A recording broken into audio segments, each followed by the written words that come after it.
present and let go. My name is Rafael Torruella. I am not the moderator for the session, so welcome. In order for us not to be late, I want to just start, and if it's okay with the panel, I don't want to just take over, but if not, we won't start. Should we do it in the order in which it's placed in the program? Is that okay? All right. Are we sitting in that order too? No? Okay, that's fine. So this panel is the legacy of Prohibition, communities, justice, and the war on drugs. Welcome. There will be simultaneous interpretation. Interpretación simultánea está disponible en este. Sí, chévere. Gracias siempre. So our first presenter,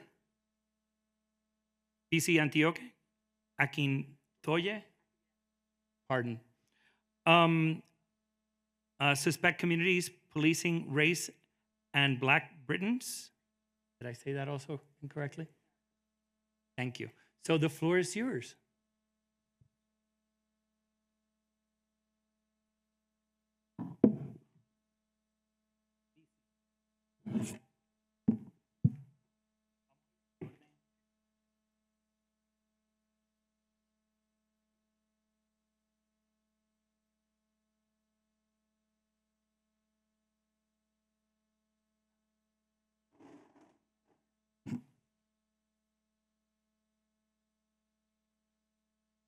How's that? Okay, great. Thank you so much, everyone. Thank you for the introduction. So my name is Bisi Akintoye. I'm a lecturer in criminology and criminal justice at the University of Roehampton in the UK. And today, oh, look, just in time.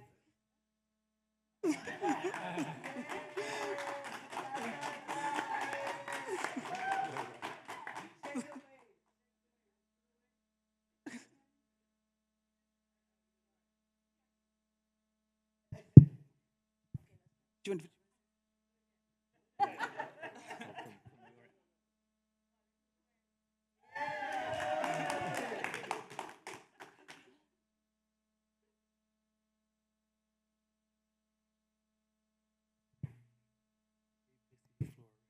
So sorry, everyone.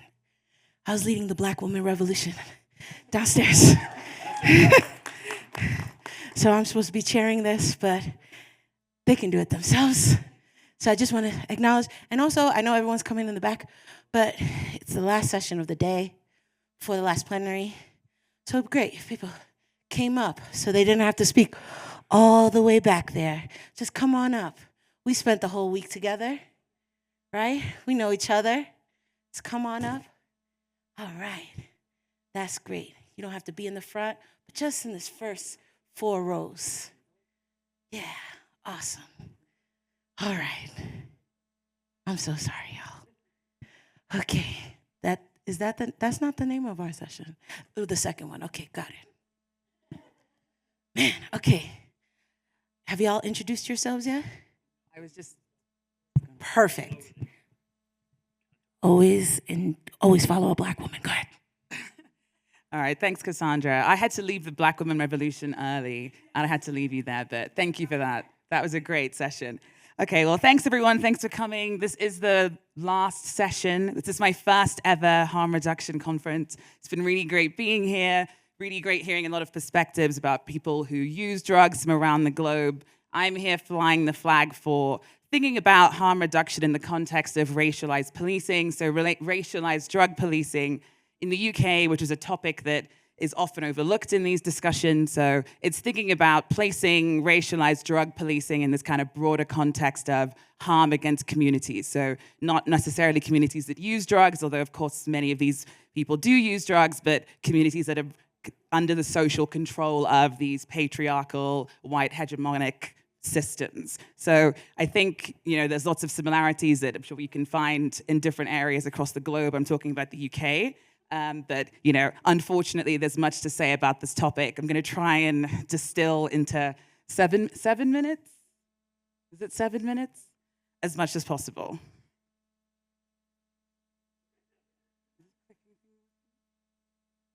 That's the end. What am I doing wrong?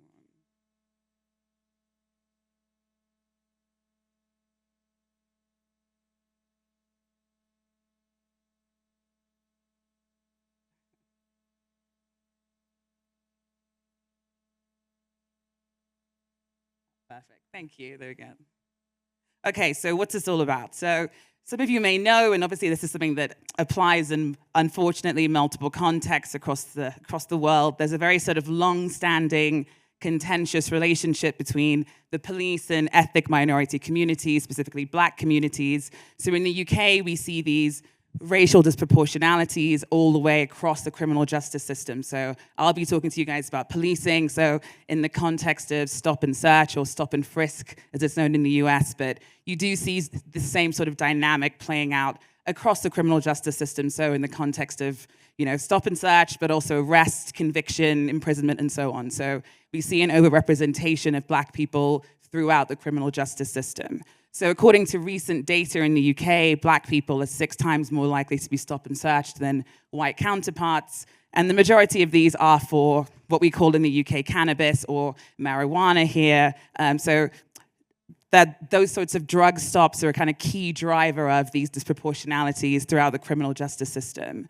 And drug laws like the Misuse of Drugs Act 1971 are also a key driver of this, bringing in people into the criminal justice system. So multiple stops and searches take place for marijuana, even though there's lots of data showing that Black and white people use drugs at similar rates. So stop and search has been touted for as long as it's existed as this really important tool in the police arsenal for kind of tackling street violence and crime deterrence and all those sorts of things. But the reality is it's actually just rather than being an effective way of tackling crime, it's a kind of a mechanism for the racialization and the criminalization of Black communities, and has kind of serves this function of drawing Black and Asian minority ethnic populations into the criminal justice system with consequences that go far beyond the initial stop and search encounter. So with kind of far-reaching consequences for liberty, freedoms, rights, and so on.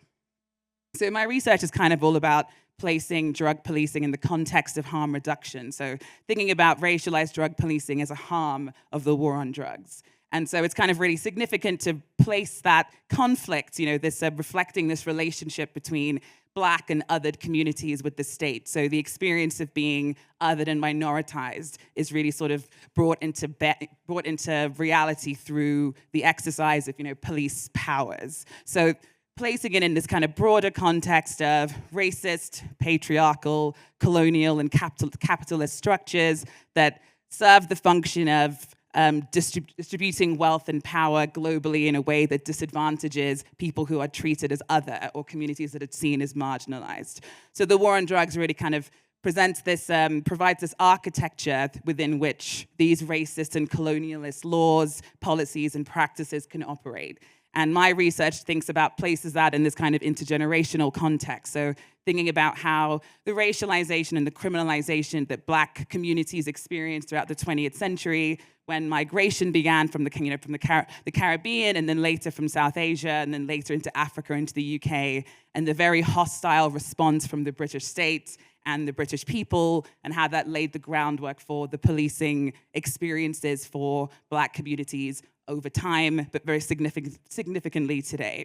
So drug laws and drug policing kind of result in this very significant harm for Black communities. We don't always understand how that's experienced. So at least in the UK, there is data on the quantitative aspect of stop and search, but my research takes this qualitative approach to think about the actual lived experience of racialized policing, and that sort of community experience of being othered, how that leads to the creation of community narratives that are then passed from generation to generation. So it's thinking about how the war on drugs results in this kind of cultural experience of racialized policing with various negative consequences for the people that are most severely harmed by it, and how those narratives and that sort of experience is experienced vicariously and is passed intergenerationally across generations of Black communities. So it's thinking about this kind of broader development of cultural narratives and how these influence the way particularly young people influence their police encounters.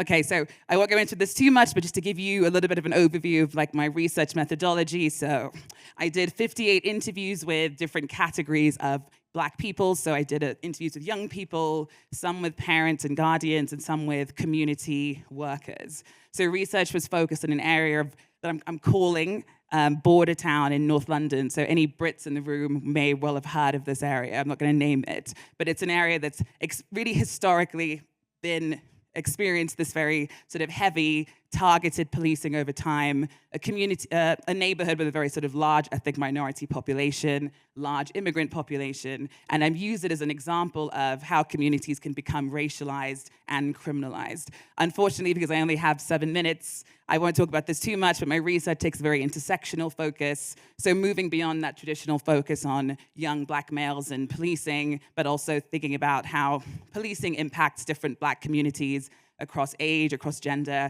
across class and immigration boundaries. Okay, so I'm just going to talk to you about 2 main themes. So the first of the 2 themes is that of suspect communities. So a quote here from someone called Rough Diamond. There imminently will be a quote. Okay, so Rough Diamond talks about border town as this very sort of heavily policed area that's been under the social control of the Metropolitan Police, both historically and today. So the border town area is a very sort of storied history of conflict between the police and Black communities, lots of examples of heavy targeted policing of Black neighborhoods, Black cultural hubs, Black clubs, Black housing estates, and so on. So it's really an area that's sort of kind of indicative of this conflict between the police and Black communities. It has historically had a very sort of high crime rate and experienced this heavy policing over time. So Rough Diamond came from an estate that had been identified as high risk in the 1980s for crime and drugs and so on. So he uses this terminology of battle. So it's this idea of this like really deeply embedded conflict between these targeted communities and the police. And we have a quote here from Bev. So she says, they do the same thing here that they do in every Black area. So a quote that really sort of emphasizes this perception amongst a lot of Black British people that they're being targeted on the basis of race. So drugs becoming this kind of driver of policing encounters, but the real underlying cause, the real underlying factor was perceived as being race and institutional racism in British policing. And then another quote here from Moses. So he's kind of talking about this idea of the legacy of racialized policing. So there's lots of literature showing that there was very sort of overtly racist policing in the 1970s and 80s that led to a lot of riots and a lot of backlash and some level of reform within British policing. But from perspective of participants, a lot of these problems endured and had kind of only changed, and there'd only been kind of superficial changes from when things were identified as being really hostile and really dangerous. So the data suggested that very little had actually changed from the perspective of participants. And then we got a quote from Kira here. So young people described really frequent and hostile policing just as previous generations had. So one crucial change that I identified in the interviews was that there were fewer examples of very overt racist language and very overt racist violence. So those are the only sorts of changes I could really identify between what the older participants spoke about and what the younger participants spoke about. But in in terms of frequency, in terms of like the identification of race as the real, focal point, and the mutual hostility of the relationship, all of that really remained similar. So lots of young participants, they had experiences of stop and search. These were usually for suspected drug offenses. So a lot of stops and searches came about because of the police claiming they could smell cannabis, for example, smell marijuana, for example. So Kira was a student in North London. I did a focus group with a group of 14-year-olds in North London school, and they were all just talking about how commonplace stop and search is, very common experience for Kira and her peers. So drug policing experiences were described by a lot of young participants as frequent, often hostile, often very aggressive. They described being manhandled. They described being abused by the police. And they also gave examples of interactions with the police kind of descending into violence and then being arrested for public order offenses. So the initial, police discretion in deciding who to stop and search would have consequences, potentially lifelong consequences for a lot of young Black British people. So Kira here is talking about not wanting to leave the house due to fear about being stop and search. So Border Town, the area that this research took place in, is a place where people live, people work, people want to live their lives and walk through the streets unmolested. But in reality, this was frequently disrupted by these very frequent policing encounters. And it was described as something that was a very dehumanizing experience for a lot of young people, especially for young people. And I did find that, doing interviews with 14-year-olds, that was around the age where they kind of stopped being children and started being conceptualized as a threat or as a risk, especially for the young Black boys. But I included this quote here from Kira specifically because I know that Black women and girls often get left out of these conversations, but a lot of the Black girls and women that I spoke to, they also experienced stop and search, especially when associating with Black males, and there was a real overlap in the context of class. So Black working class women were much more likely to be drawn into the criminal justice system, much more likely to be treated as suspicious or treated as risky by the police. And then my final of two themes. So the second theme is drug policing, identity, and belonging. So a quote from Jamal here. He's talking about the effect of drug policing on feelings of identity and belonging. So he describes this feeling of this kind of experience or this process of becoming a perpetual suspect. That was something that was internalized by a lot of participants. They kind of had this experience of being criminalized and racialized, and that had a significant impact on the way they saw themselves and their sense of belonging and their sense of status and their sense of identity as Black British people. So having these frequent policing experiences was something, it was described as the norm, but having a very visible encounter with the police was something that's very humiliating for a lot of participants, caused them intense distress, and they often would try to deal with that by either avoiding the police or sort of trying to manage it in other ways. So lots of examples of changing their behavior in order to avoid interacting or even coming into contact with the police. This had a significant impact on people's sense of status and their identity and on their ability to move through the streets as free citizens. So this quote from Jamal here, he's talking about an example of police misconduct, but how he wouldn't want to make a complaint because he didn't think that it would be taken seriously. Very deeply embedded perceptions of a lack of police accountability and, sitting alongside these very deeply held perceptions of British racism, structural racism in Britain, and how that would prevent them from achieving any kind of accountability, even if someone like Jamal did want to make a complaint. So the police was sort of this embodiment of unequal treatment experienced by a lot of Black British people, especially, as I mentioned, for Black working class participants who felt like they had very little recourse to justice, even though they were experiencing discriminatory activities from the police very frequently. And then second quote here from Lakon, he's talking a bit about how drug policing, again, affects feelings of status and leads to feelings of marginalization as citizens. So if you think of the police as the face of the state, the police is the status conferring institution. If the police sees you as a worthy citizen, then that means that you are a worthy citizen. If the police thinks that you're something else, then that means that you are something else. So the police providing this really kind of important messaging about the positionality, about the status, about the value of people in society. So these frequent policing experiences were just telling these Black British people that their status in Britain was conditional, that they weren't really British, they didn't have the same level of rights as their peers, other people that they lived alongside. And that applied both to people who were Black British immigrants, but also people who were born in the UK. So this very deeply felt feeling of unbelonging, not really truly being British, even if they were legally. And then final quote is from a guy called Tayo. So he's again reinforcing this theme of unbelonging and not really truly being British. So these policing experiences were evidence of the fact that they didn't truly belong or didn't truly have rights. That feeling of never truly belonging due to race kind of arose again and again from participants. So policing was something that kind of symbolized this marginalized experience of Black Britishness for a lot of participants.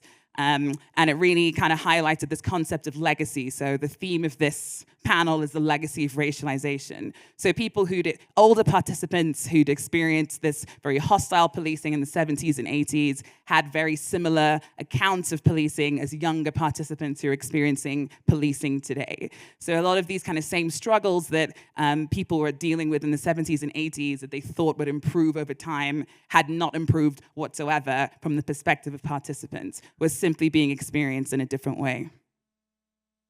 Okay, and I'm sure I'm over time, but I'm just gonna wrap up quickly. So what we've seen in the UK is decades of racially disproportionate drug policing. So what that's led to is very deeply entrenched lack of trust and hostility between the police and Black communities, leaving many Black communities across different categories of age, gender, class, immigration status, and so on, feeling both over-policed and underprotected. So racialized drug policing really sort of emerges from this wider context of Britain's imperial legacy, Britain's colonial legacy, and the socio-political discourse around race, drugs, and policing can't be removed from these white hegemonic, patriarchal, colonial ideas. So the legacy of Prohibition is this harm to communities. The war on drugs is this driver of harm to communities, racialized communities, drawing people into the criminal justice system with lifelong consequences potentially. So my research places drug policing in this kind of broader context of harm reduction and a different type of harm from the war on drugs. So this research is kind of highlighting how communities shape messages about the police and transmit those across generations. So this long-standing negative relationship that we have today and have had, as long as Black people have been in Britain, lays the groundwork for the contemporary experiences and future experiences. So it's the creation of these cultural frameworks that young people use to interpret policing encounters. So while some may never interact with the police, this kind of direct and vicarious community experience of policing, the community experience of being racialized and criminalized lays the groundwork for the creation of these very deeply embedded cultural narratives, cultural experience of racialized policing. So it really is all about the legacy of race in Britain, despite how often they try and tell us it doesn't exist, the significance of race, the ongoing existence of racism, very deeply embedded in British society, and the effect that that has on these racialized communities. I think I will probably stop there. I'll leave it there. Thank you very much. Thank you for listening.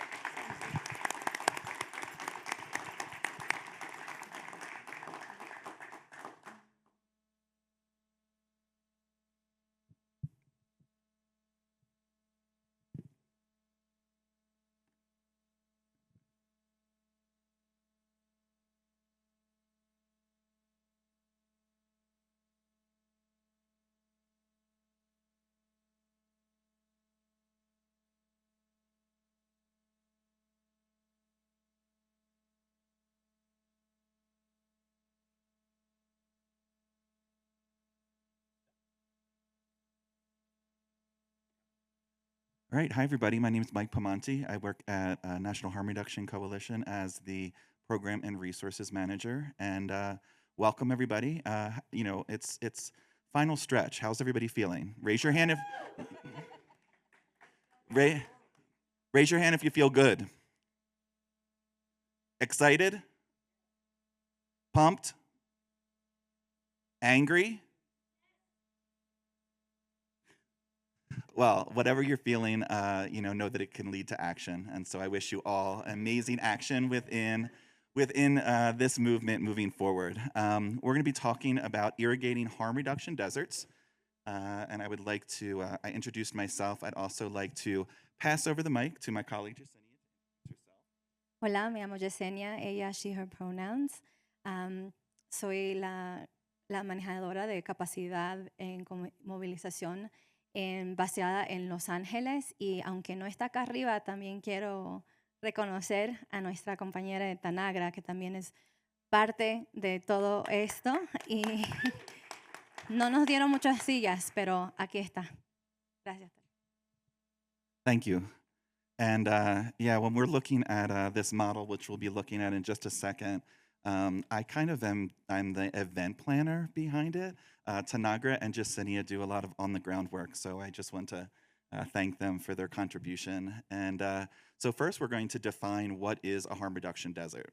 We can always define it within our communities differently, but for the sake of this presentation, we're saying any place where the demand for harm reduction greatly outstrips available supply of services. So high need, low to no services. So we started out by figuring out, well, where are the deserts, right? So how do we decide, how do we figure out where the greatest need is and the least amount of services? So this is one example, looking at the United States. Everybody can see it okay. So where you see the dark red, that has the highest overdose rates. Where you see blue dots, those are SSPs. Now we know that SSPs are not the only form of harm reduction, but again, for the sake of this, I just wanted to, create some sort of visual so you could see, where there are so many dark red spaces without blue dots anywhere. So, Syringe Services Program, sorry, SSPs. Apologies. Yeah, I do. Big fan of acronyms. And this is just another way to really look at this. So when we're looking at the dark red, we're calling those tier 1 deserts, harm reduction deserts. So they have the highest overdose rates, specifically overdose rates in the top 25% in the US. No SSP or no syringe service program in the county. And in fact, the nearest SSP is at least 100 miles away. So we're looking at, the dark red as tier 1 harm reduction deserts. So why does this data matter? Again, I have 7 minutes, so I'm gonna breeze through this, but the most important reason is so that we can determine where we put our resources. Where are harm reduction services needed the most? Where aren't they? And how can we get them there? So that's the point, right? So irrigating harm reduction deserts. And by the way, I did not know that it was sowing the seeds as the theme, but it really works out. I think it really goes together well. So we're going to be looking at the harm reduction community convening model. Again, as Lauda said, I love acronyms, so that's the HRCCM. And what is it? It is a community-centered strategy to expand harm reduction in underserved regions. So a way to irrigate the harm reduction deserts that we identified. So it's a tool, right? So the community convening model is a tool, but what do we want the tool to do? That's the most important part, right? So the 4 Ds, deliver, develop, design, and deepen. We want to bring harm reduction services to places that need the most. We want to build local leadership and partnerships to support these services. We want to create spaces for communities to create spaces or solutions that work for them. And we want to lay the groundwork for long-term community-led change. A mentor of mine, Dr. Amanda Lattimore, yesterday said, you can never go wrong in this movement if you start with community first. Can't, so. Okay, so I'm gonna pass this on to Justini in just a second, but there's 5 steps to the HRCCM. The first part we already did together, right? We looked at the data, so we identified where the harm reduction deserts are. Next is engage, and I'm gonna pass it on to Justini. El principio de este proceso, después que identificamos las regiones que son los desiertos de servicios, es comenzar con la comunidad, encontrar quiénes son las personas haciendo este trabajo, quién tiene que ser parte de esta conversación, ir y ser dirigidos, pero no me sale, dirigidos por ellos y ellas, ¿verdad? Y ahí comenzamos todo el proceso antes de hasta tener una reunión. En este proceso trabajamos con personas de la región y ellos nos ayudan a traer no solamente a las personas que deberían de estar en la mesa, pero también cuáles son los participantes, cómo podemos, dónde tenemos que estar, que la gente pueda acceder a esos servicios, al local para estar en la junta, y tenemos varias reuniones con estos líderes de las regiones para que ellos nos ayuden a hacer todo ese proceso. Y sin esas personas, sin esa comunidad, no, esto no funciona. So I don't speak Spanish. So I'm not sure if you also covered convene. Okay, all right. So now that we've engaged, we are going to convene. So we are going to bring, we're going to bring everybody together, right? We're going to bring the community together, and we're doing that so that we can co-design these solutions. Once these solutions or these ideas that we have are co-designed within the community, then we're going to activate them, right? We're going to put it into action. Turned it off. Oh, so the community convening model that we use is usually 2 days. The first day is all about alignment, bringing people together, introducing each other to each other, and also some trainings that NHRC provides. And it moves into day 2, where we use a tool that was developed, I've been told, about 10 years ago, maybe? Katie Berg?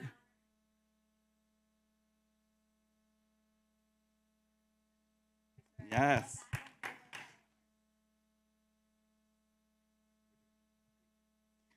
Sorry, I didn't see the change.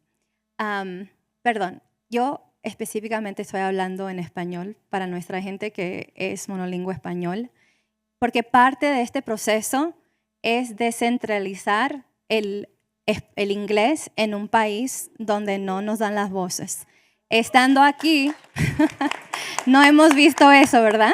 Entonces, para mí es muy importante sacar ese privilegio que la gente, si nos vemos alrededor, las personas que tienen los audífonos para la traducción, son la gente que habla español y no la gente que son monolingüe en inglés.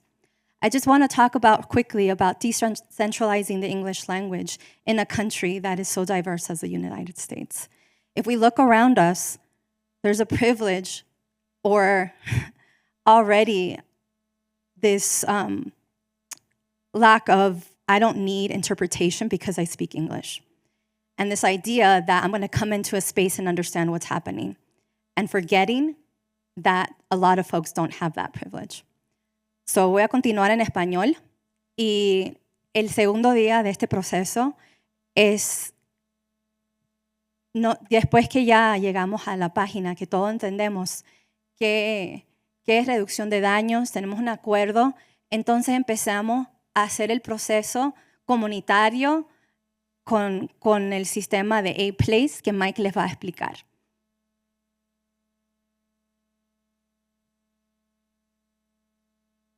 Okay, so there's a lot here. So I'm gonna, again, 7 minutes, I'm gonna breeze through this.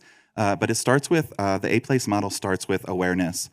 So when we're in community and we're looking to find solutions and ways to bring harm reduction services to these harm reduction deserts, we ask some questions within community. Are the myths or stigma influencing public opinion in our area? How can we raise awareness and share accurate information? Policy and practice is next. What policies or systems help or block harm reduction within the community that we've brought together? Leadership. Who is leading this work? Is anybody leading this work right now? How do we support them? Alliances. What coalitions, partnerships, and networks already exist? And ones that don't exist, what do we need to build them? Cultural competency. Are services and messaging responsive to the people most affected? Language justice, race, gender, class considerations. People who use drugs, are they at the table? Are they making decisions? Are they informing decisions?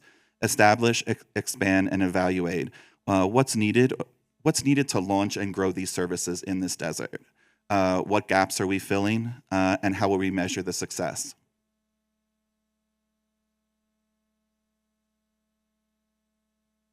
Uno de los ejemplos que tenemos fue en el centro, que está al borde de México, en California. Y traemos a 3 diferentes condados, de Riverside, San Bernardino y Imperial. Y esta es Lulu, no sé si la reconocen, de la sala. ¡Epa, la sala! Y traemos a diferentes personas que estaban, como les estábamos contando antes, dirigiendo este proceso y a los expertos que ya están en la región perdón, es que estoy traduciendo eso en mi cabeza y no está funcionando.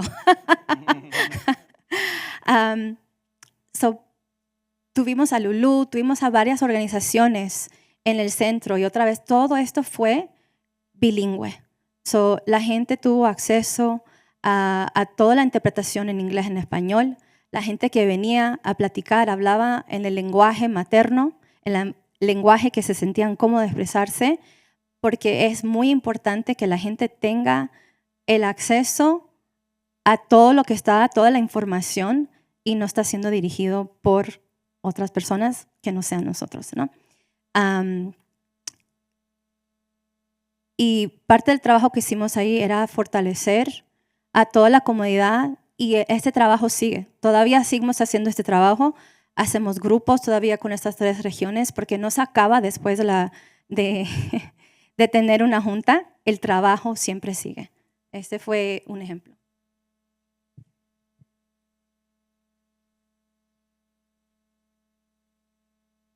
Okay, so Justinian, that was my favorite slide back there.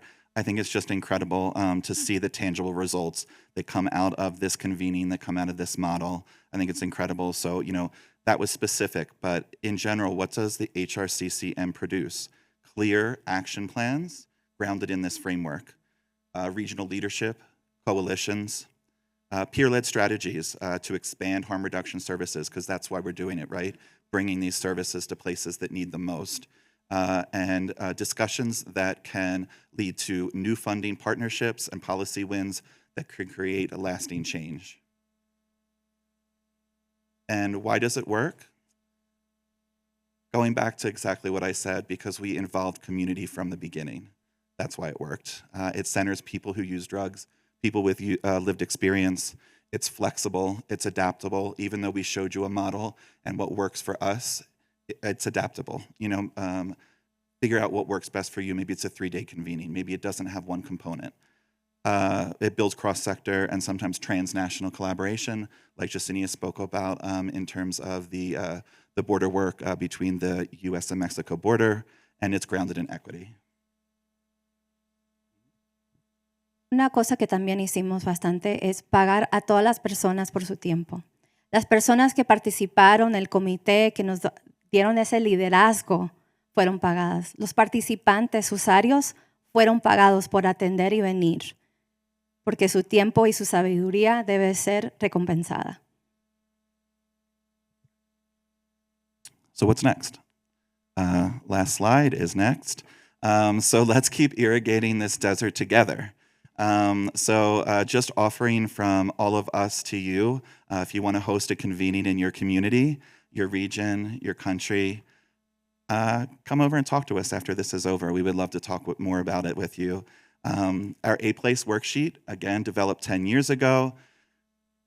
We'll give it to you. I'll give you my card and I will email it to you. This is harm reduction, this is sharing. So, if you think this might work within your community, let us know. And as soon as I get back to the office, I'll send it to you. Consider partnering with us with training, facilitation, and technical assistance.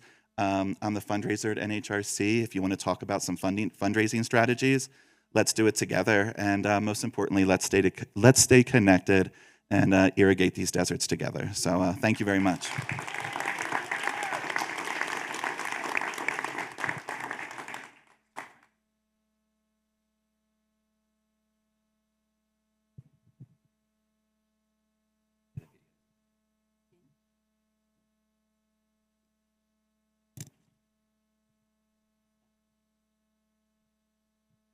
Could we? Oh, beautiful. Hi, I'll say, introduce myself. I'm Pete Dawson from Australia, and it's such an absolute privilege to be here at this conference. Incredible. I can't bring the words to describe how I've felt and been welcomed in Bogotá, Colombia. So thank you. Brooke Clifford is co-presenting with me. Brooke's lanyard says Brooke, which I have now started calling her So she's going to introduce Bunjilwarra, which is a, well, I'll just hand it over to you, Brooke. Brooke. Thank you. So Bunjilwarra, we're an Aboriginal youth rehab facility. So first, though, I just want to acknowledge that we are on these lands and acknowledge the traditional owners and First Nations and custodians of Colombia. I'd also like to acknowledge the traditional owners and lands where we work and live in Australia, and that's the Bunurong people from the Kulin Nation. I pay my respects to elders past, present and emerging, and to any Indigenous people in our session today, and to non-Indigenous allies doing great work in the community helping support our First Nations people. I acknowledge and celebrate the continuation of a living culture that has a unique role in our country, and I thank our elders for their wisdom and guidance as they hold the memories and traditions to our culture. This man here is a very important person to us. This is Uncle Pat. So Uncle Pat is our elder. He is literally just a walking tree of knowledge. Our young people come in and they don't know their connection. They don't know their connection to mob. They don't know their connection to family. And he will sit down and he will tell you the story and the storyline of your family.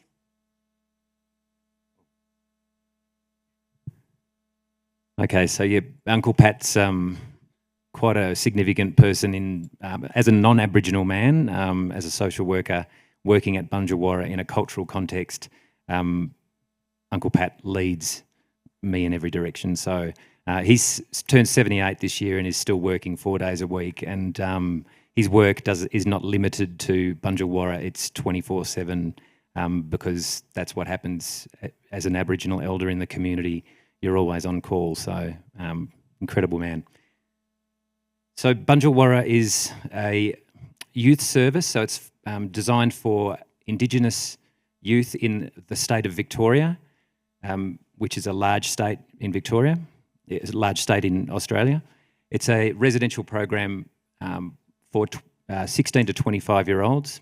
And essentially, it's set up with 2 dormitories and a kind of a open rec room area on about 4 acres of land, if that makes sense, whether you do hectares or acres, 2.6 hectares. It was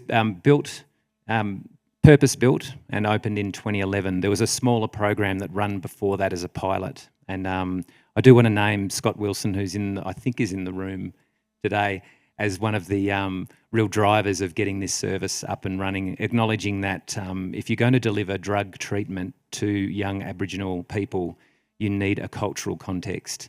And so thank you, Scott. I'm just going to give a bit of the Australian context, and it was really interesting listening to Bisi. You know, some of the racial profiling for Aboriginal youth is very, very significant in Australia. So according to the Australian Institute of Health and Wellbeing last year, there were 845 young people aged 10 to 17 in custody. And of those young people, 60% of those were Aboriginal or Indigenous. If we go state by state, you can kind of see where, I guess, racism and profiling occurs at a greater level. In Queensland, last year there were 317 young people in custody and 70% of those Indigenous. In the Northern Territory, which is a small territory with approximately 250,000 people living there were 45 young people, 45 young people in custody, 95% of those Indigenous. Just this week, there was data released on the most recent quarter, and when ranked among the world's countries, Northern Territory's incarceration rate is only second to El Salvador, which is pretty atrocious for our country and a very sad indictment on our country. Currently, there's 2,704 people in custody and 44% of them are on remand. They haven't been in front of a judge. In Victoria, the context for the cost of keeping a young person in custody, it's 7,000 Australian dollars per day, which US dollars is probably about 4,000 US dollars per day, which is crazy. For Bunjilwarra, for the service we run, we can provide 24/7 cultural and clinical care for around about $500 a day. So, you know, really, it's a no-brainer. And this really talks to Bisi's presentation as well.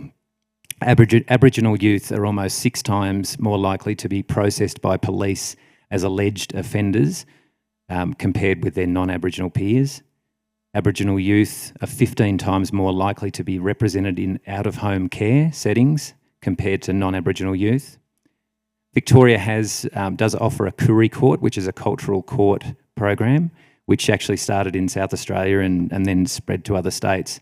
And if young people plead guilty, so if any Aboriginal person pleads guilty, in our case, their youth, they have an opportunity to sit with elders as part of the sentencing process. And that's sometimes that's a point where they're referred to our program, so they become aware of cultural specific programs. I'll just, before I hand back to Brooke, note that Victoria is starting a treaty process. So Australia doesn't have a treaty between Aboriginal people and the colonisers. That was never, the land was never ceded. Sovereignty in Australia was never ceded. In Victoria, there's a process so that a treaty is coming, but it is at risk of, the move to the right, conservative politics across the whole globe. And it's no different in Australia. We're getting people who are now saying, no, why do we need a treaty? When 5 years ago, it was absolutely what people wanted. So it's something we've constantly got to fight for. We've also got a truth-telling commission, and we've been involved with Bunjilwarra as young people coming through, giving them political opportunities to speak to truth-telling receivers. And that report is about to be handed down to Victorian Parliament, and it'll be involve a 400-kilometre walk from my hometown, actually, to Melbourne to deliver that truth-telling document. So our young people have been involved in that, which is fantastic for them to have an understanding of what's going on politically, because they're often very disenfranchised with everything. Okay, so I'll quickly talk to the principles of Bunjilwarra, which we have adopted from a great Australian Aboriginal man, Dr. Richard J. Franklin. I'd encourage people to look him up. He's a playwright, an activist, a singer, songwriter, and he wrote the Kooreen Principles. That's a Gunditjmara word from the southwest of Victoria.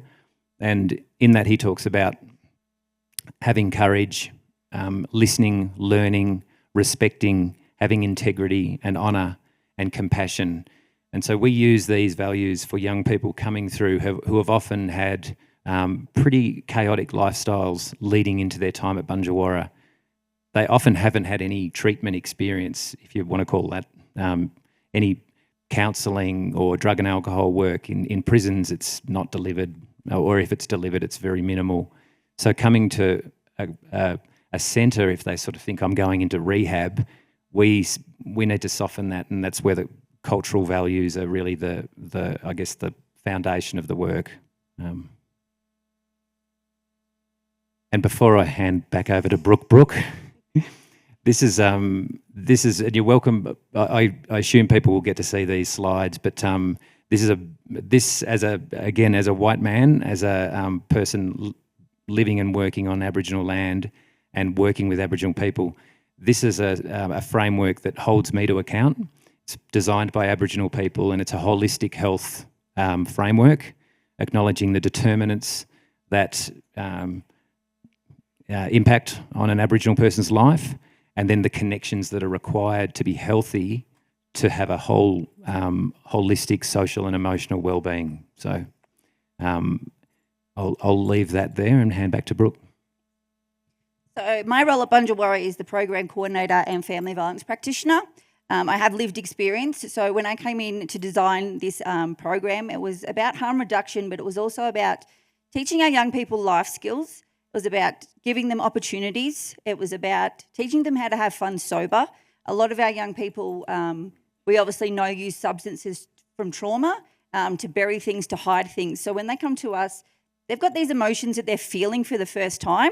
Everything that they've buried starts to come to rise up.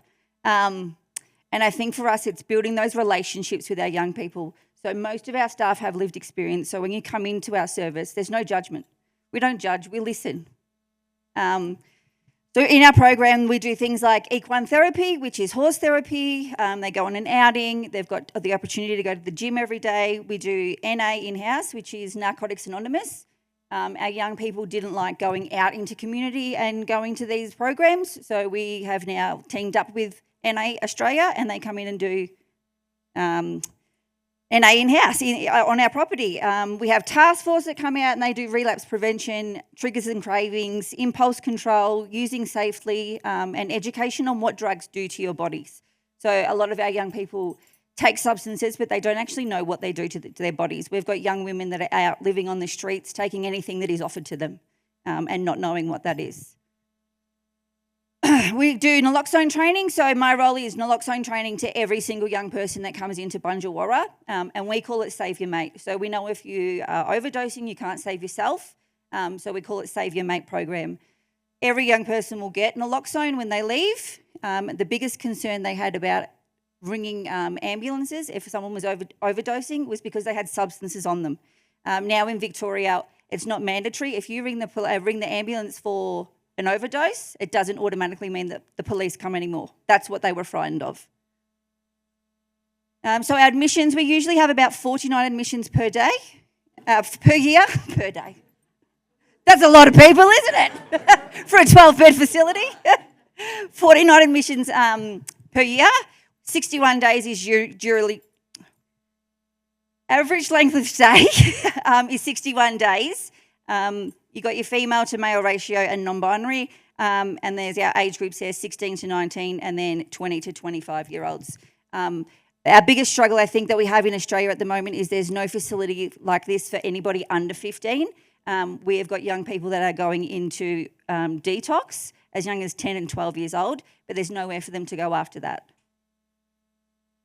So Stronger Sisters, this is my little baby. So Carla and I, my sister girl, we went to a conference like this, and it was amazing to hear what was out there for our young Aboriginal men. So there was, there was men's behaviour change, there was men's camps, there was everything for men out there, our young men. And we thought, fuck it, instead of complaining about it, let's build it. So we did. This is now our 4th camp coming along this year. So in this camp, we offer 16 workshops over 4 days. And it's about women connecting back to each other again. So in our culture, women started to really turn against each other. I don't know how many times I've heard a young woman say, oh, his new girlfriend is a bitch or a slut or something like that. And it's like, you don't know that woman. But they're so torn apart. They're like, it's causing a divide between our young women. So in our Stronger Sisters camps, sorry, I was going to get my notes back up. We teach women to connect with each other. So one woman is killed each week to the hands of intimate partner violence in Australia. So we run the workshops, which include women's cultural workshops, family violence, sexual health, self-care, mindfulness, cultural cooking, and Yidiki healing, which is a didgeridoo healing. The power that you see from young women, this was just day one, didn't want to stand together, didn't want to have a photo, very separated. And this was the last day of camp where they are crying, we're swapping phone numbers. Some of these women are now living together. They've started up their own group in community where they're still catching up on a weekly basis. So it's really strengthening that culture of our young women together again. And it's something that Carla and I are really proud of because it doesn't exist in Victoria.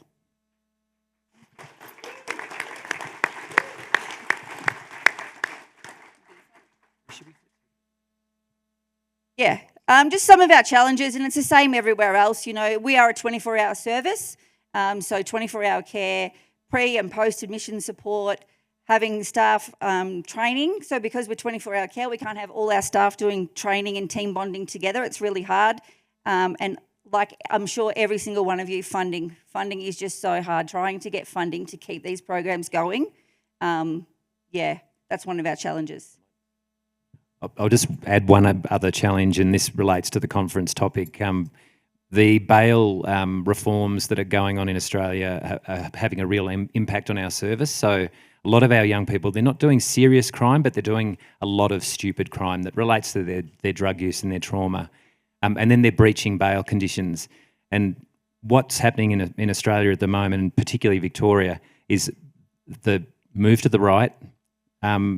judges are now not offering bail for young people to come to our service, and that's a massive challenge for us that we need to take up the line. So these are just some photos. So you know the facility that we are talking about. We've just had some construction work done. So this is our new outdoor workshop for our young men, in particular, that do men's business out there. A lot of woodwork and artefact building. We've got a new purpose-built basketball court and a new art space. And this is what it's looking like. Finishing, coming along, a lot of work to do. And we have a lot of murals. This mural is on the female dorm and it was designed by the young people. So this is a wire. This is a very protected creature for our Aboriginal people. Yeah, I mean, this one just speaks volume in itself. So some of the artwork that's around our facility. This is Uncle Pat, so the young man that you've seen first. So he's now got his own mural, and he said now, like when he goes to the dream time, there's actually going to be a speaker. So when the young people walk past, he can still pull them into line. Because our young people sometimes they don't listen to us, and all you have to say is Uncle Pat's here, up. They're up and out of bed, and engaging in programs. And there's just a very short video. You'll be able to see some young people and the impacts that our facility has for them.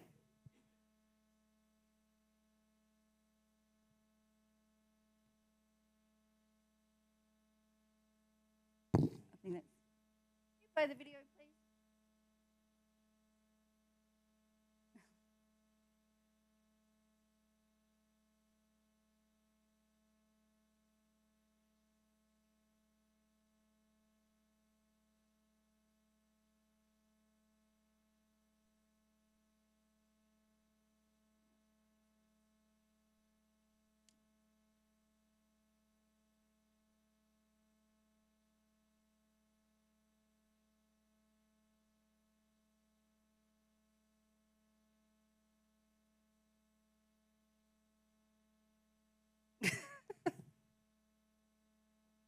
I chose Bunjilwarra for a place to make myself a better person and show everyone else that us young Indigenous people aren't just all like what everyone says we are.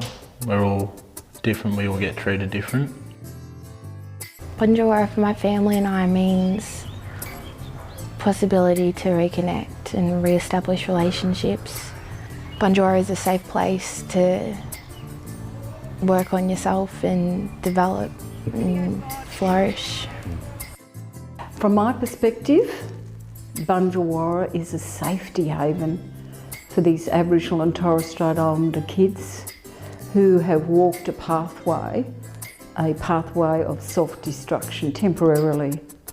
So it is here that they find the connection, I believe, to one themselves first, to realise what's going on for them, but the connection then, once they're healthy and strong again with the great support of the staff here at Bunjilwarra, they then, what I perceive and what I've witnessed, they step out into that wider circle of really connecting into community and finding out who they are as Aboriginal and Torres Strait Islander peoples.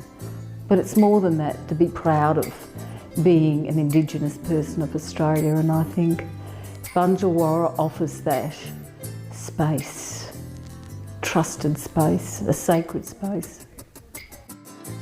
I've had time to find myself in everything we do. When we have men's business, they take us out, teach us stuff that we didn't even know about. And yeah, it's been just a new learning curve, and not just a really learning curve, something I can show my family and my brothers, sisters at the end of the day. It's been awesome because I've learnt things about my own culture that you can't learn when you just run in amok, They understand that, you've had some troubles and they let you ground your feet in your own time, and the residents, they're like family. So you have a sense of belonging and you're welcomed. As an Aboriginal elder, one day a week or half a day a week, I think it makes a difference. So it's a preventative thing rather than the end result that I see in the court system and the legal system. And it's my passion to be able to deliver that to these beautiful young people. The culture programs to me mean learning what my people did, what they had to go through to achieve something as simple as creating the glue that they use for their spears and tools, to weave baskets that we can hold things in just like our ancestors did. It holds right in the heart. To anyone that is thinking about coming to Bunjilwarra, I'd suggest give it a crack, because you never know what the outcome is until you give it a go. Because my life's getting better and everyone around me is just getting happier and happier, so. Yeah. I come to Bunjilwarra because of the passion I have for Aboriginal youth. They will make the difference.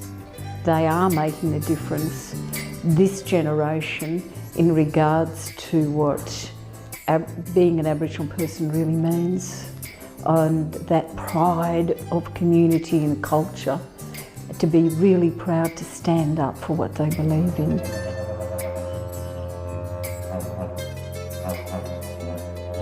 It's a sense of family at Bunjilwarra that will continue on even when you're not in Bunjilwarra anymore. If you're willing to change and if you're willing to seek help, Bunjilwarra is the place to do it, because there are people here that are more than willing but actually wanting to provide that help and direction. It's a beautiful place.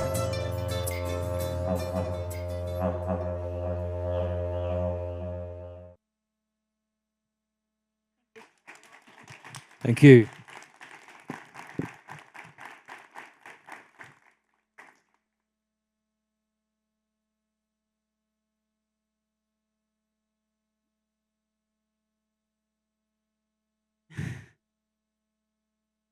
Listo. Bueno, buenas tardes a todos, todas y todes. Mi nombre es Eliana Alcala de Ávila. Soy la ex coordinadora de acceso a la justicia y política criminal de ILEX Acción Jurídica. ILEX es una organización liderada por abogadas afrocolombianas que a partir de la movilización legal, las investigaciones y la comunicación estratégica lucha por la justicia racial en Colombia y en la región. Y justamente dentro de su misión, el acceso a la justicia y la política criminal ha sido uno de los temas centrales de los últimos 6 años de trabajo de ILEX. Y la política criminal la aterrizamos en la política de drogas. Desde hace 5 años hemos tratado de determinar cómo la política de drogas afecta de manera desproporcionada a la población afrodescendiente en Colombia, en distintas ciudades como Bogotá, como Cali, como Cartagena y también en zonas rurales del Pacífico colombiano, entendiendo claramente que una de las principales hallazgos o principales referencias que tenemos para la población afrodescendiente cuando hablamos de política de drogas es el tema del cultivo, es el tema de aspersión con glifosato y las afectaciones que esto puede tener. Sin embargo, en esta investigación que les vamos a mostrar, que son algunos de los hallazgos que tenemos, queremos trascender más allá de eso. Y claro, partimos de la idea de que la política de drogas ha sido más efectiva como un sistema de control racial que como precisamente eso que nos venden que busca la política de drogas, que es acabar con las dinámicas del narcotráfico y generar seguridad. Y aquí queremos ir más allá de esta también concepción reduccionista de que la política de drogas solamente afecta a la zona rural, solamente afecta a los cultivos. Queremos saber cómo la interacción de la policía con la población afrodescendiente en las ciudades día a día genera unos impactos que cobran vidas. Y no hablamos solamente de vidas físicas, cobra la posibilidad de vivir una vida sin violencia y una vida tranquila dentro de las ciudades. Y sí, reconocemos que tenemos un cambio del enfoque de política de drogas en los últimos años con el nuevo gobierno, pues con el actual gobierno, pero aún así este gobierno no reconoce que hay unos impactos diferenciales en las ciudades. Se sigue quedando en la visión reduccionista que cuando hablamos de impactos diferenciales de la política de drogas, hablamos de solo la población afrodescendiente en entornos rurales, pero no en las ciudades. Y esto nos da una ausencia de investigación. El Estado y en general como el panorama que tenemos nos dice que no hay datos desagregados ni por género ni por pertenencia étnico-racial que nos diga cómo se relaciona la política de drogas con la población afrodescendiente. No hay acercamientos concretos y específicos que nos diga cuál es la relación de política de drogas y racismo en el país. Y esto nos genera unos retos y nos genera unos retos en la investigación. Claro, no tenemos datos, entonces lo que les voy a mostrar aquí es un análisis territorial de cómo se comporta la política de drogas en los territorios con mayoría de población afrodescendiente, que ese es uno de los retos que tuvimos en la metodología, pero también tenemos otros retos, y es el reto de que para la población afrodescendiente y para el contexto que tenemos en Colombia, todavía hay estigmas alrededor de hablar de la política de drogas. Y la población afrodescendiente tiene muchas prevenciones para hablar de cómo la política de drogas los impacta en las ciudades. ¿Por qué? Porque precisamente la política de drogas convive con ellos en sus barrios. Expresar cómo a mí un policía me acosa todos los días porque me señala como sospechoso, sospechosa de portar drogas o traficar drogas, implica romper una barrera de confianza que claramente no es fácil de superar. Y esto es lo que queremos mostrar, que hemos superado también estos retos de alguna manera. Perdón. Ahora sí. Y que queremos también mostrarle cómo la política de drogas y el accionar policial se evidencia en ciudades como Cali, como Bogotá, como Cartagena. Para quienes no conocen, Cartagena y Cali son ciudades con mayoría de población afrodescendiente. Bogotá claramente está dentro de la investigación por ser la capital, porque también hay mucha población afrodescendiente en la capital, aunque la policía no lo quiera reconocer, aunque como pasa en UK, muchos de los principales cuestionamientos de la policía cuando una persona afrodescendiente en Bogotá es usted no es de acá. Y eso también lo queremos enfrentar. Y partiendo de ahí, reconocemos que la policía, que los agentes del orden han sido un elemento y un actor clave para la implementación de la política de drogas. ¿Por qué? Porque están en el componente de la persecución, en el componente de brindar seguridad. Sin embargo, aquí hay que preguntarnos ¿a quién debemos perseguir? ¿Y quién es el sospechoso, sospechosa o sospechosa? Y entonces se cambia un poco la dinámica de cómo construimos los argumentos de la política de drogas y ya no la política de drogas es buscamos seguridad, sino la política de drogas es el legitimador para manifestar el perfilamiento y la criminalización racial en la población. Entonces, el racismo es el movilizador y la guía de la implementación de la política de drogas. La política de drogas no es el fin en sí mismo, es el medio del control racial. Y generamos y encontramos unos patrones dentro de ciudades como Cali, como Cartagena y como Bogotá, que es, y Lex desde hace 5 años ha dicho que el relacionamiento de los agentes del orden con la población afrodescendiente es esencialmente violento. Y la política de drogas nos ha servido para justificar ese carácter violento, y violencia física, violencia sexual, violencia psicológica y violencia simbólica. También hay otros patrones como la hipervigilancia. Los jóvenes afrodescendientes no pueden concentrarse en parques, no pueden concentrarse en escenarios donde normalmente podrían hacer su vida en los barrios. ¿Por qué? Porque hay que vigilar los barrios con alta tasa de criminalidad. Y los barrios con alta tasa de criminalidad son los barrios coincidencialmente con mayoría afrodescendiente, con la excusa de disminuir el narcotráfico. Y aquí hay una gran paradoja. Precisamente en estas situaciones donde hay mucha más presencia policial, donde hay mucha más presencia de la fuerza pública, no se disminuye esta condición que nos dicen de la alta criminalidad. Al contrario, no solamente hay una alta criminalidad, sino que hay una omisión del deber de cuidado para la población afrodescendiente, que también asume las consecuencias de las dinámicas del narcotráfico dentro de sus territorios. Y en ese sentido, también se generan prácticas irregulares. La hipervigilancia es una práctica irregular. La requisa es una práctica irregular. E incluso hemos determinado muchos testimonios que nos dicen que en este mecanismo de control racial, la policía implanta drogas en jóvenes afrodescendientes, en mujeres trans afrodescendientes que también son víctimas de la política de drogas, sobre todo mujeres trabajadoras sexuales que, por ejemplo, están en el centro histórico de la ciudad de Cartagena. Y obvio, ¿quién le va a creer a un joven que dice que él no es el culpable o que él no está portando y que su su función no es traficar. Aquí hay unas dinámicas de poder demasiado grandes donde los jóvenes afrodescendientes, las mujeres trans afrodescendientes no tienen acceso a la justicia y la verdad está del lado del que tiene precisamente en su mano el racismo como forma de opresión. Ahora bien, ¿cómo podemos ver esto? ¿Cómo se comporta esto en cifras? Las experiencias de la población afrodescendiente son importantes, pero a diferencia de otros países como Estados Unidos, como incluso Brasil, como UK, que nos dicen que hay cifras sobre requisas o sobre pareos o sobre a quién está requisando más los agentes del orden, en Colombia no pasa lo mismo. Como les dije, hay una situación de invisibilidad estadística generalizada. Perdón. Y aquí hicimos un análisis territorial. La policía tiene dos funciones. La primera son las capturas y la segunda es el decomiso.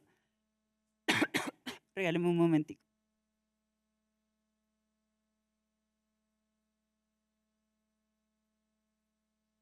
Como les decía, la primera son las capturas y la segunda es el decomiso. Hicimos un comparativo de las dinámicas de captura por delitos relacionados con drogas en municipios afro, es decir, municipios que tienen la mayoría, un 50% o más de población afrodescendiente, o en municipios no afro. Y en la pandemia, por ejemplo, no sé si ven la línea naranja que está bajada cuando hizo 2020-2021 y hay una línea de color azul que está arriba. En el 2020 claramente las capturas se redujeron, pero la reducción no fue lo mismo para territorios afro que para territorios no afro. En 2020 la reducción para municipios no afro fue de un 37%, mientras que para territorios no afro fue de un solo 8,9%. ¿Esto qué nos quiere decir? Que en la pandemia la política de drogas también sirvió como control racial. También sirvió para que la política de drogas sirviera de argumento o de mecanismo para desconocer el contexto de las poblaciones afro que viven en los municipios. Las poblaciones afrodescendientes no tenían las mismas condiciones que poblaciones blanco-mestizas para decir me voy a quedar en mi casa encerrado, encerrada o encerrada. No tenían las mismas posibilidades de sentarse en su casa, trabajar desde una computadora, trabajar desde un escritorio. No, tenían que salir. Y cuando salían eran sancionados. Y por eso incluso en ILEX, en medio de la pandemia, documentamos cómo el uso de la fuerza pública aumentó en los territorios afrodescendientes, en los barrios afrodescendientes de ciudades de Cartagena. Si nos fijamos, uno de los años más violentos frente a homicidios de jóvenes afrodescendientes en la ciudad de Cartagena fue el 2020. Y el otro punto donde también vemos cómo el racismo actúa en la política de drogas es en los decomisos. En Colombia tenemos la dosis mínima, es decir, la posibilidad de consumir.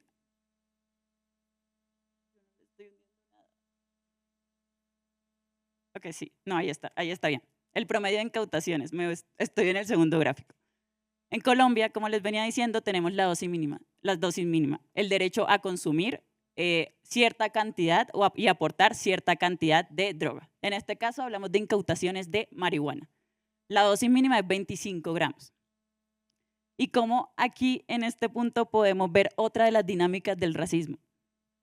Un policía tenía hasta a finales de 2023 la potestad de buscar esa dosis mínima e imponer sanciones administrativas si yo estaba fumando en espacios públicos. A partir de finales de 2023, el actual gobierno le quitó la potestad de incautar y destruir la mercancía a los policías. Es decir, que en el ideal, en el 2024, no debería existir incautaciones. Sin embargo, en el 2024 siguen existiendo incautaciones. Y lo que pasa en ciudades con mayoría de población afrodescendiente es que, si vemos aquí, creo que pueden ver Cartagena acá. Creo que no se ve mucho, pero si ven la columna, una de las columnas más bajas en la segunda parte, nos dice que el promedio de incautación de marihuana en Cartagena era de solo 1,2, 1,4 gramos. Es decir, la persecución terminaba siendo de lo mínimo. ¿Y por qué estas incautaciones eran tan mínimas? Porque finalmente el foco de la requisa, el foco de a quién vamos a considerar como sospechoso, era la población afrodescendiente. Claro, la población afrodescendiente, que también tiene derecho a consumir, se veía mucho más expuestos. Y aquí hay otra de las cosas que debemos de hablar y que tal vez no se ha registrado y hay que profundizarlo mucho más. ¿Cómo es el consumo de la población afrodescendiente? Porque siempre nos hemos ubicado en que somos las personas traficantes, pero no las personas que consumen. Y aquí quiero traerles a colación una frase muy poderosa que nos dijo uno de los asistentes de los grupos focales que hicimos en la ciudad de Cali. Y nos dice, la política de drogas tiene unas regiones y unos cuerpos, y tiene unas relaciones complejas entre quien la produce y la consume. Y esto es básicamente el resumen del relacionamiento de la política de drogas y el accionar policial con la población afrodescendiente. Y claro, todos estos procesos de criminalización y perfilamiento terminan condicionando las interacciones de la política de drogas con el sistema carcelario, con el sistema penal. Claro, muchas de estas interacciones que tiene un joven afrodescendiente, una mujer trans afrodescendiente con un agente de policía está mediado por la amenaza de la judicialización, una amenaza que muchas veces se hace cierta y una amenaza que los condiciona y los expone a un sistema por los cuales no están preparados de afrontar porque no tienen las mismas condiciones de acceso a la justicia que el resto de la población. Una persona afrodescendiente en su mayoría no puede pagar por un abogado. Una persona afrodescendiente en su mayoría ni siquiera tiene el conocimiento de sus derechos. De si, por ejemplo, a mí me terminan judicializando por portar una dosis mínima, muchas de las poblaciones de las personas afrodescendientes no tienen en cuenta o no saben qué es dosis mínima. Y esa es una de las partes que hemos tratado de afrontar en ILEX, incluso con esta investigación, proveer de conocimiento y de herramientas legales y de capacidades propias de defensa jurídica a las personas para que puedan, de alguna manera, solventar estas primeras barreras, pero sabemos que es mínimo y es ínfimo porque hacemos parte de un sistema que claramente es racista, la justicia es racista, la policía es racista. Sin embargo, tratamos de brindar herramientas desde lo que estamos haciendo, no solo como investigación, no solo como incidencia, no solo como desde el litigio, sino también cómo les brindamos a las comunidades, a las poblaciones esas garantías. Entonces, cuando la población afrodescendiente interactúa con el sistema carcelario, interactúa con el sistema de justicia, nos exponemos a otra situación de discriminación estructural, y es, ¿cuáles son las cárceles en Colombia, teniendo en cuenta que tenemos una crisis carcelaria generalizada que tienen el mayor nivel de sobrepoblación? Las cárceles que están en las regiones con mayor población afrodescendiente. Las cárceles de la región Caribe y la región Pacífica son las que mayores porcentaje de sobrepoblación tienen. El Caribe, por ejemplo, la región Caribe tiene el 147% de sobrepoblación. Es decir, por 100 personas que hay en las cárceles, hay 47 más que no están siendo atendidos y no pueden ser atendidos de forma adecuada. Lo que somete a la población afrodescendiente a una condición de entramos a un sistema carcelario con una crisis carcelaria, tenemos un sistema que además es súper precario, no va a atender ninguna de las necesidades, ese aparente objetivo resocializador y reintegrador de la cárcel que nos han vendido realmente no existe y termina condenando a las poblaciones más vulnerables a unas condiciones aún más vulnerables y a unos derechos que claramente nunca van a ser resarcidos. Y también nos terminan condenando a una vida después de un sistema penitenciario que claramente no va a dar ninguna garantías. Y estas garantías se empeoran cuando hablamos de, por ejemplo, mujeres afrodescendientes que terminan condenadas por delitos relacionados con drogas. Porque aquí hay una condena doble. Hay una condena por ser mujeres, pero también hay una condena por ser mujeres negras afrodescendientes. Y en ese sentido también vamos a evaluar cómo podemos generar este análisis en cifras, porque las cifras son importantes y las cifras a veces son como estos cuestionamientos que nos dicen, ay, pero si no tienen cifras, entonces ¿cómo les vamos a creer? La política de drogas, el sistema carcelario. Aquí estos son datos del Consejo Superior de la Judicatura, que es la entidad que mantiene los datos sobre las condenas. Si vemos, hay unas dinámicas de condenas por delitos relacionados con drogas y analizamos 2 ciudades afrodescendientes y el resto de las ciudades que no tienen mayoría afrodescendiente y vemos que si ven Quibdó y Cartagena, está aquí Cartagena y aquí Quibdó. Y vemos que la tendencia a las condenas es hacia la alza. Curiosamente es hacia la alza cuando se supone que estamos en una política de drogas con un nuevo enfoque un enfoque que no es punitivista y además un enfoque que sí se está encargando de implementar aparentemente un enfoque étnico-racial.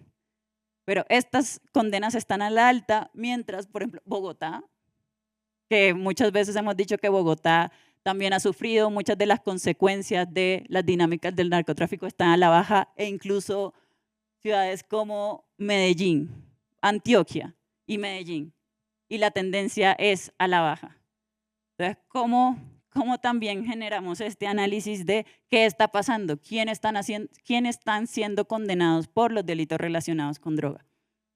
Y esto nos deja una reflexión final y con esto quiero terminar, y es la necesidad de sacarnos de la burbuja de que la política de drogas y el racismo solamente está en los territorios rurales. Obvio, sí está en los territorios rurales, pero también está en los elementos más básicos de convivencia que tiene la policía en las ciudades con la población afrodescendiente y que se está llevando la vida de jóvenes y de mujeres trans y de hombres gays, de mujeres lesbianas, de personas no binarias afrodescendientes. Y estamos condenando a una población entera y a generaciones enteras a vivir con el constante miedo de que no pueden salir de sus barrios, porque ni siquiera de sus casas, porque en sus barrios los persiguen y fuera de sus barrios también los persiguen. Entonces hay una sensación de constante peligro y una sensación de constante peligro que empeora por una situación de vulnerabilidad donde no hay acceso a la justicia, no tenemos datos y no reconocemos esta problemática. Muchas gracias.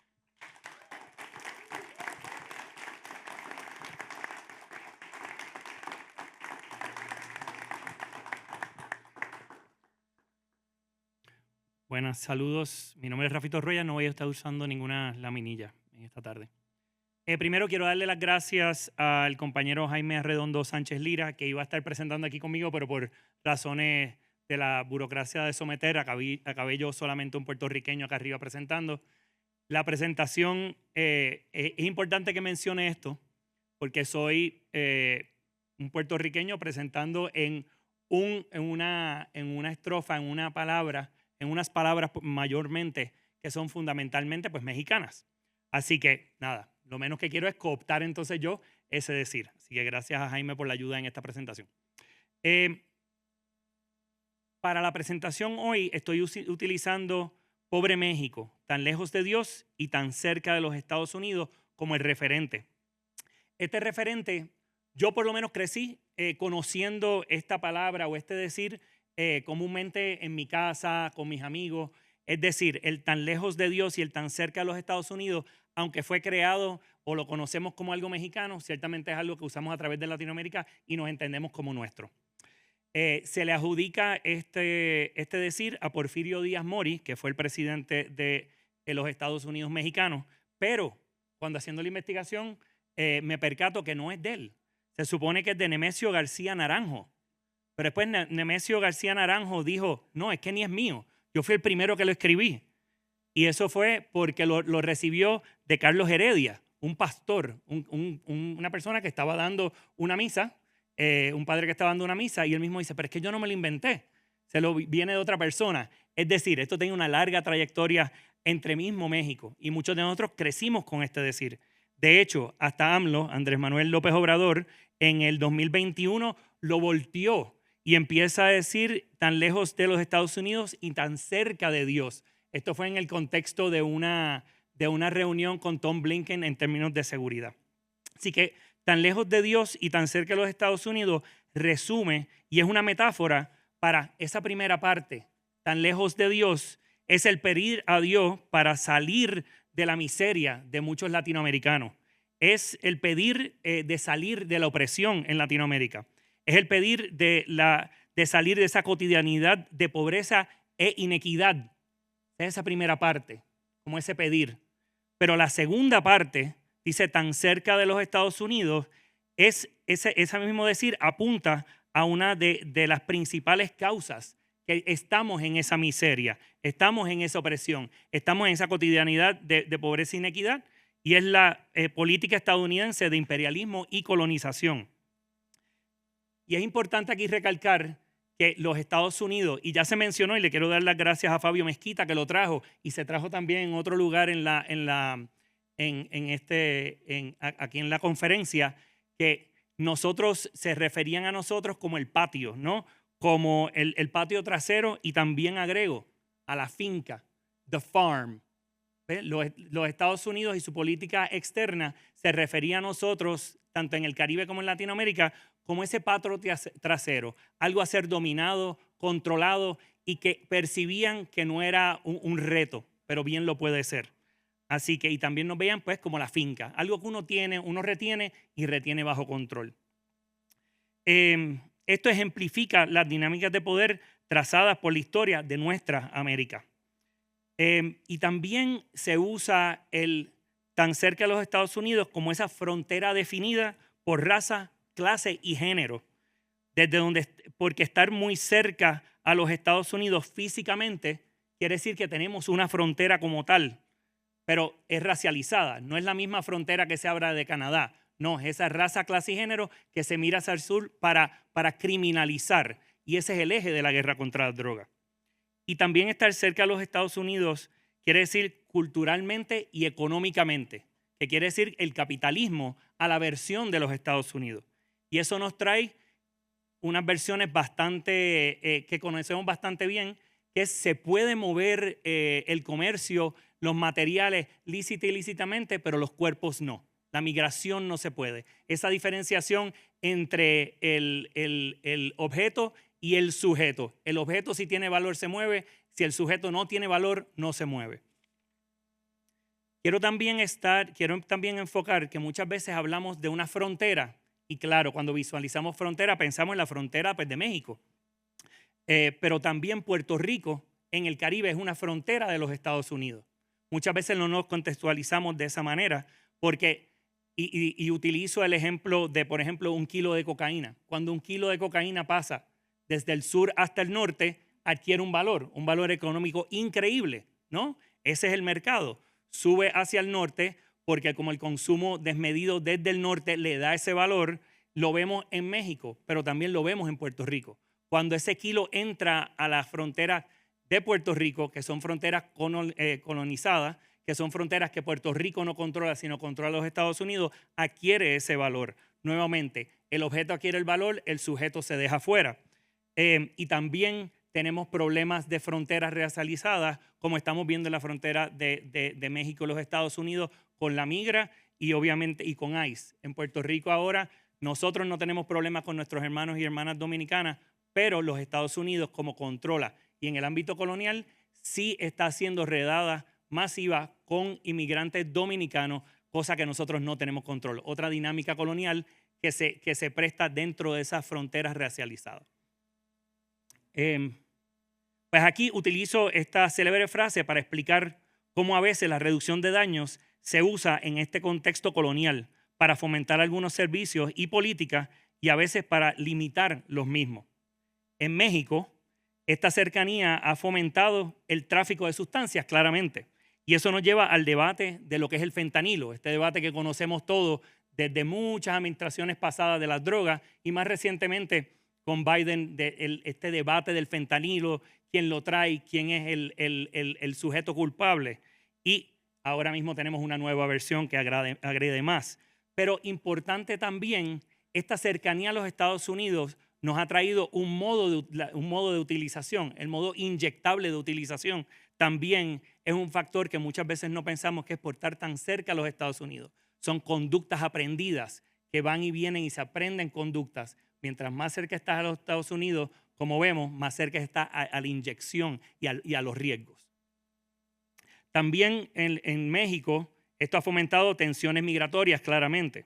También ha incrementado la violencia estructural del Estado, tanto el Estado mexicano como el Estado estadounidense.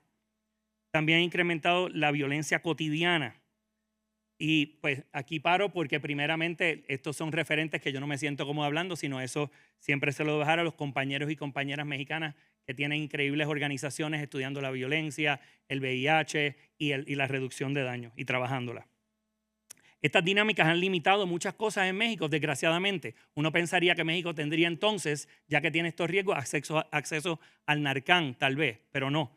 En México el narcán no se puede hacer y en otro prohibicionismo nuevo y disque mejorado, pues los vapeadores tampoco se permiten y ahora y da paso a campañas muy raras que hacen un paralelo entre los estimulantes, particularmente las metanfetaminas, y el personaje de Hitler. Eso se vio bajo la última administración. Ahora, cambiando a Puerto Rico, esta cercanía y dinámica colonial ha fomentado varias cosas. Ha fomentado ese uso de sustancias por vía inyectable, como había mencionado, y la prohibición inicial de lo que es la reducción de daño. Ha también fomentado una migración circular entre la isla y los Estados Unidos que da paso a esa inyección. Pero poco a poco fuimos haciendo estudios de intercambios de jeringuillas que se inventaron las bases para hacer intercambio de jeringuillas en Puerto Rico y los Estados Unidos. Y estos estudios se conocen como los de arriba y también algo conocido como el Air Bridge. En Puerto Rico, esta cercanía también ha limitado los fondos, pues nos sometemos solamente a los fondos, estadounidenses. No podemos ser recipientes de fondos internacionales, simplemente porque somos una colonia de los Estados Unidos. Esto ha limitado a tener un plan puertorriqueño sobre las sustancias psicoactivas. No hay un plan, es solamente seguir la prohibición de los Estados Unidos. Y no hay la posibilidad de cuartos de inyección segura y uso seguro por ahora. Pero con esto es reducción de daño y estamos como esto es reducción de daño y tenemos limitaciones, nosotros no nos detenemos en estas limitaciones y no solamente hacemos resistencia, sino que también mejoramos los servicios y los cambios. Y en México esto se ha visto donde han creado increíblemente salas de consumo. O sea, que no solamente los compañeros mexicanos han resistido, pero han creado más y mejores servicios bajo estas condiciones coloniales, como las salas de consumo seguro y las salas de consumo especializado para mujeres. También ha creado el análisis de sustancias, que fueron pioneros junto a otros países como Colombia y Argentina. También hubo cosas muy diferentes en México, como la decisión de la Suprema Corte, que han hecho declaraciones basadas en cuanto a las drogas basadas en el derecho de desarrollo de la personalidad, la autodeterminación y la libertad individual. También en México se han creado los servicios de reducción de daños en la Ciudad de México y se están incrementando. Y claro, se reconceptualizó desde México y se articuló el concepto de la reducción de daños de espectro completo. En Puerto Rico, a cambio, hemos incrementado el número de organizaciones de intercambios de jeringuillas y provisión de pipas para el uso de cocaína fumable. Se está incrementando en este momento la provisión de Narcan. Se está incrementando la provisión de tirillas reactivas, no solamente de fentanilo, pero también de silacina, benzodiazepina y en algunos nitacenos. Y lo que quiero tomar aquí un segundo también es decir que eso no lo hace simplemente una organización, sino que habemos varias organizaciones y también tenemos muchas organizaciones nuevas que están empezando en Puerto Rico, como es Guaquía, que creo que hay gente por ahí de Guaquía, también Oasis de Esperanza, así que Magda también está por ahí, está Urbe a Pie y obviamente está Recinto para la Calle, que son organizaciones que poco a poco, aun cuando estamos en estas condiciones represivas y de dificultad colonial, seguimos creciendo.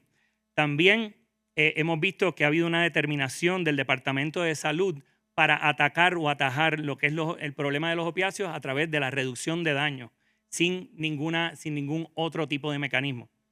También hemos visto la incrementación de la provisión de buprenorfina y de metadona a través de la isla. Que esto también se debe a las muchas luchas de otras personas que también están por ahí, como Carmen Albizu, Salvador Santiago y Ángel González. Y la reducción de daños en Puerto Rico ahora está infiltrando el ámbito de la recuperación. Estamos ahora tratando de cambiar la narrativa de la recuperación en Puerto Rico a través de la reducción de daños. Y estamos haciendo el comienzo de testeo más allá de las tirillas de fentanilo. Básicamente concluyo enmarcando que la reducción de daños es un movimiento social y somos una comunidad donde no solo resistimos, pero también seguimos luchando en contra de la adversidad, aun cuando estemos tan lejos de Dios y tan cerca de los Estados Unidos. Muchas gracias.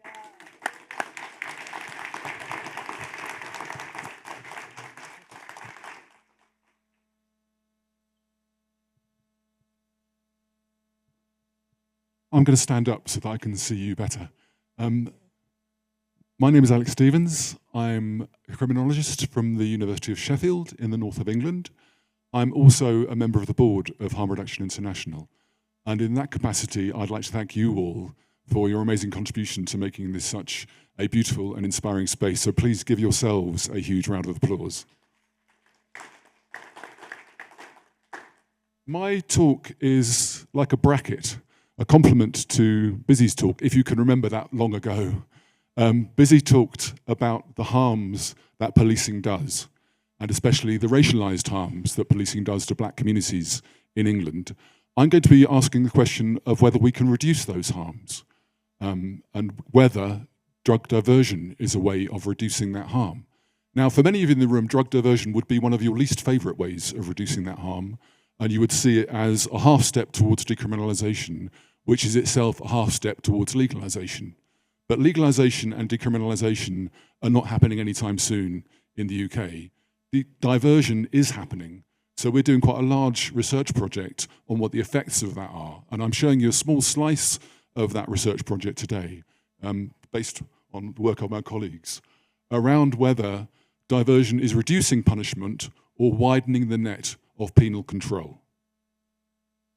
So the questions, what I'll be looking at is describing police drug diversion, these interventions that we're evaluating, and then wondering about net widening and mesh thinning and what those mean and how they might work with diversion. Then I'll be showing you some data on who gets policed and then who gets diverted, to think about, are we increasing or reducing harms through this form of policing?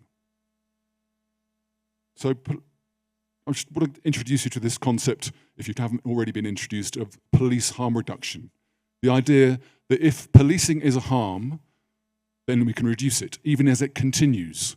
Just as with drug harm reduction, we can reduce the harms of drug use, even though drug use continues. And if you want to know more, this book by my colleague Matthew Bacon and excellent young scholar Jack Spicer has loads of interesting examples of how you might think about reducing the harms of policing. Now, one of the examples they give is police-led drug diversion, which is a set of schemes that is run in some parts of England which target people who are caught up in the criminal justice system, largely for drug possession, but sometimes for related offences such as theft or criminal damage, which also involve people who use drugs. This is to avoid criminalising people, avoid giving them a criminal record or a criminal punishment, and to divert them to some other form of intervention. Quite often in England, much less interventionist than diversion schemes in the States, for example. So it can be as little as a 1-hour course that you do online, even though one of the examples we looked at was a 4-month programme of weekly meetings. So there's a huge diversity of what's provided, to whom it's provided, and also what the consequences of not following that diversion are.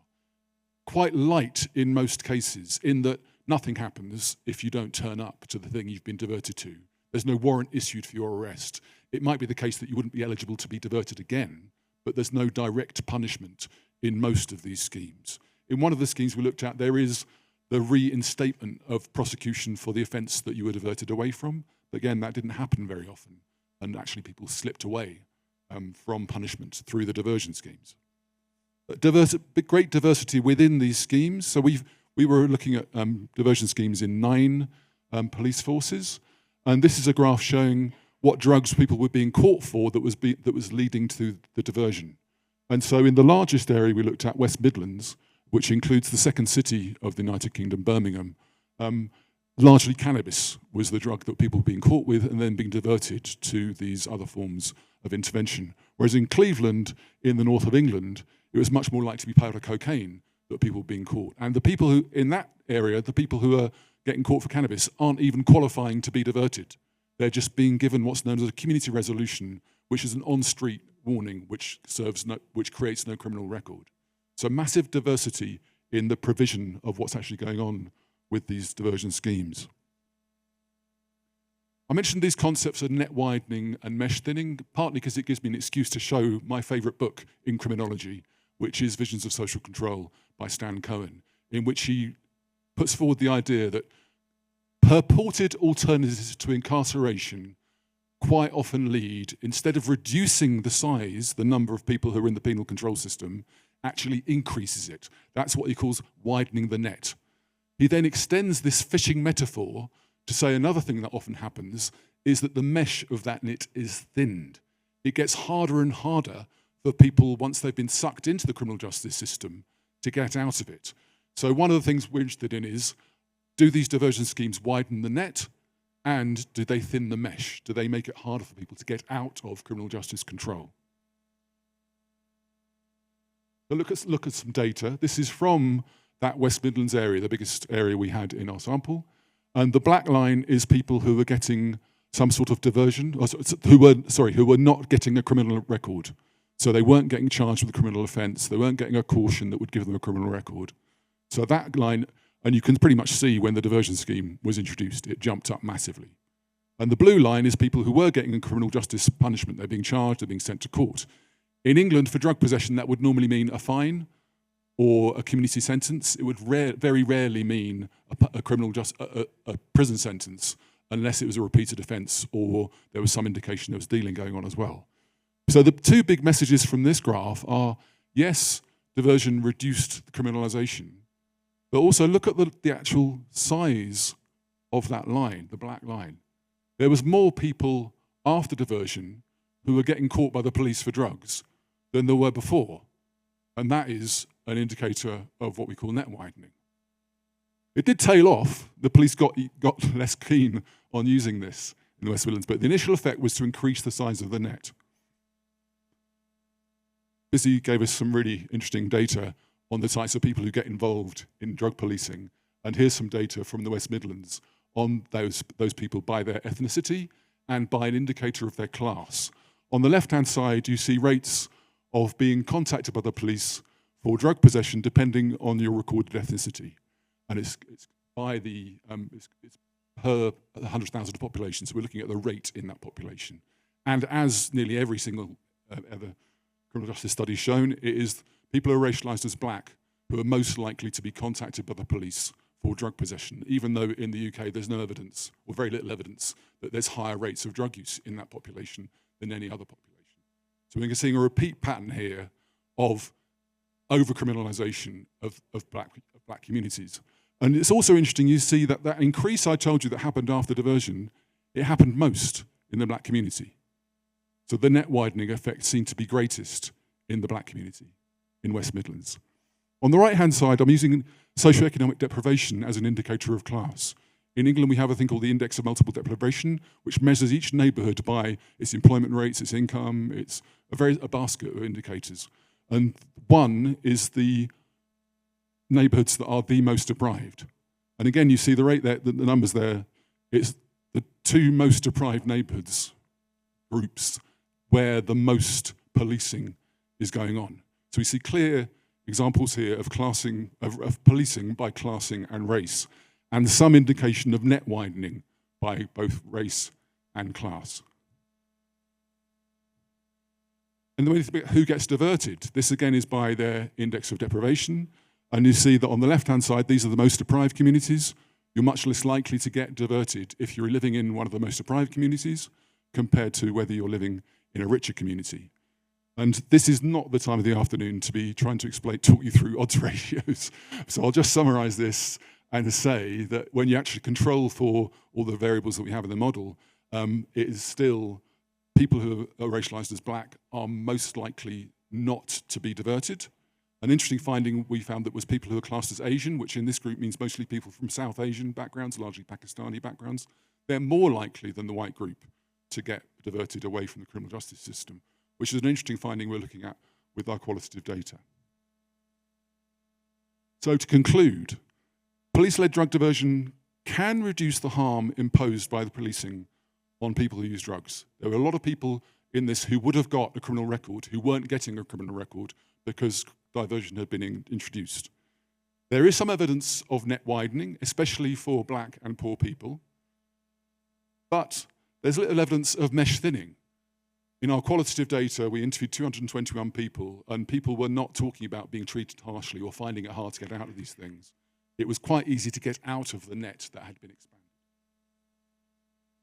So we observe considerable ethnic and class inequalities in policing, and this is something that's been seen in a wide variety of alternatives to criminalisation, including decriminalisation and legalisation, indeed, of cannabis in the States. where you might get a reduction in the numbers of policing, but the racial and class inequalities prevail. So to answer the question I set myself, I suppose, and our colleagues, yes, there's some evidence here that police drug diversion can be a form of police harm reduction, but it doesn't come with as a simple answer that doesn't continue to perpetuate the racialized and class inequalities that Bisi was so eloquently talking about so long ago. Thank you very much.